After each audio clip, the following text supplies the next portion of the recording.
Welcome to let's cook and it channel. இன்றைக்கி வாழைக்காய் பொடிமாஸ் ரொம்ப டிஃப்ரெண்ட்டாக டேஸ்டியாக எப்படி பண்ணுறதுன்னு பார்க்கலாம். அதுக்கு நான் ஒரு 2 வாழைக்காவை இந்த மாதிரி டபுள் பாயிலிங் மெத்தடில் நல்லா பாயில் பண்ணி எடுத்துக்கிறேன்.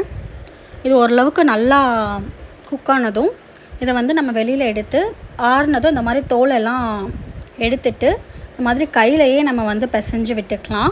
அவ்வளோதான். ரொம்பலாம் கத்தி வச்சு கட் பண்ணுற வேலையெல்லாம் இருக்காது. இது ஆறுனதும் இந்த மாதிரி பண்ணிங்கன்னா அதுவாகவே புட்டு பதத்துக்கு வந்துடும். இப்போ நம்ம பொடிமாஸ் பண்ண ஸ்டார்ட் பண்ணிடலாம். ஒரு கடாயில் ஒரு 2 ஸ்பூன் எண்ணெய் விட்டுக்கலாம். இதில் முக்கியமாக தாளிப்புக்கு கடுகு, உளுத்தம்பருப்பு, சீரகம், சோம்பு இதெல்லாம் கொஞ்சம் போட்டு தாளிச்சுக்கலாம். உளுத்தம்பருப்பு மட்டும் கொஞ்சம் அதிகமாக போடலாம். ஏன்னா சாப்பிட்றப்ப அந்த வாழைக்காய் பொடிமாஸில் அந்த உளுத்தம்பருப்பு ரொம்பவே டேஸ்ட்டாக இருக்கும்.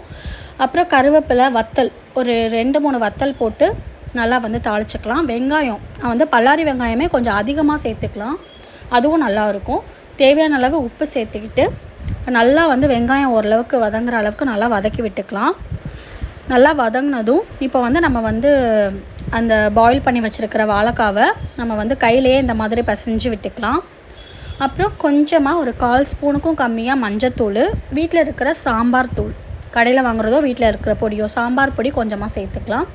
சேர்த்துட்டு இதை நல்லா மிக்ஸ் பண்ணி விட்டுட்டு மூடி வச்சு ஒரு 5 நிமிஷம் குக் பண்ணி எடுக்கணும். இதில் தண்ணி அதெல்லாம் சேர்த்துக்க வேண்டாம்.